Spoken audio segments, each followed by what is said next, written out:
విజ్ఞానం ఆకాశపు టంచులనే తాకుతున్నా అంధకార పాతాళానికెందుకు దిగజారుడన్నా ఆధునికత అంటే మూగ జీవుల బలి చేయడమా ఆధునికత అంటే మూగ జీవుల బలి చేయడమా ఆటవికపు అలవాట్లను కొనసాగిస్తుండడమా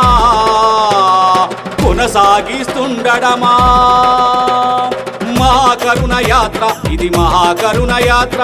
జీవులపై చైతన్యం కలిగించే యాత్ర